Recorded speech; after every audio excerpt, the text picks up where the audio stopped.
Hi, my name is David Knight. Welcome to those amazing Psalms. Psalm 52, Deeply Rooted. Psalm 52 is a song of outrage against an arrogant and evil man. He is smug and utterly self-centered, who saw himself as a big shot. He is known by everyone for his vicious tongue, his deception, and destructive intrigue. The song challenges him with obvious sarcasm. Why do you boast of evil, you mighty hero? Why do you boast all day long, you who are a disgrace in the eyes of God? The villainy of this man is evident by his language. He practices deceit, his tongue plots destruction. It's like a sharpened razor. He is also known by the distorted things that he prizes. He loves evil rather than good, falsehood rather than speaking truth. He loves every harmful word. He loves himself, and he loves to belittle others. His character is twisted in on himself. He's deceptive and manipulative, and cruelty is his most natural impulse as he targets others to destroy them. The introduction to this psalm refers to an event in the life of David before he became king, when a man named Doeg betrayed David's whereabouts to King Saul and then slaughtered the entire household of the priests who assisted David. The psalm itself does not unpack that story. Instead, it describes this individual in more generic terms so that we can all relate and fill in the names and faces of the difficult people in our own lives. The psalm highlights how this precious gift of language can be abused, how hurtful words can be, and how the language we use reveals our character. Jesus said that the mouth speaks the overflow of the heart. I think Freud said something along that line too. The book of Proverbs has whole sections about the potential of words to help and to heal and to inspire, as well as to poison and belittle. But the psalm is concerned about more than the power of words. Verse 5 is a warning that abusive people will come to a bad end. Surely God will bring you down to everlasting ruin.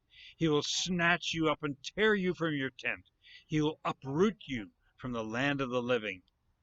Do you notice that triple whammy? God is going to deal harshly with you. He will bring you down, snatch you out of your smug security, and pull you out by the roots. Uprooting is a vivid metaphor for the irreversible end and everlasting ruin in store for the evildoer. The psalm does not threaten or advocate personal revenge or violence, but reminds the victims of injustice that God is their defender and that they can trust God to uphold his moral order. In fact, it invites the righteous to celebrate the inevitable reversal of fortunes and collapse of evildoers. The righteous will see and fear. They will laugh at you, saying, "Here now is the man who did not make God his stronghold, but trusted in his great wealth and grew strong by destroying others." These lines peel back the facade and reveal the underlying motives of the evildoer. He trusts in his own self-sufficiency, his wealth, and his wily schemes instead of making God the foundation of his life. He advances himself at the expense of others. His life violates the two great commandments of a healthy life, loving God and loving neighbor, and he will pay a terrible price. But the psalm finishes with a more positive note. But I am like an olive tree flourishing in the house of God. I trust in God's unfailing love forever and ever. In contrast to the uprooted villain, the psalmist is alive and well, flourishing like an olive tree. He is deeply rooted in God's goodness. Instead of relying on his own wits, he trusts in God's hesed love, which is, as the hymn says, rich and pure, how measureless and strong. It shall forevermore endure, the saints' and angels' song. The psalm closes with praise and another triple, this time 3 reasons for praising God. I will praise you forever, O God, for what you have done. Praise for God's actions, his action in creating, in saving, in revealing himself, in providing for us, in answering prayer. And I will trust in your good name, that is, praising God for his character, for who he is. And I will praise you in the presence of your faithful people, praising God for the community of fellow travelers in our journey of faith. And this overflow of praise is an endless ocean. And in contrast to the everlasting ruin of the godless person, there is a wonderful forever for us. I will praise you forever, it says. Life with God gets progressively deeper and more rewarding the further in we go. So this is a psalm of confidence.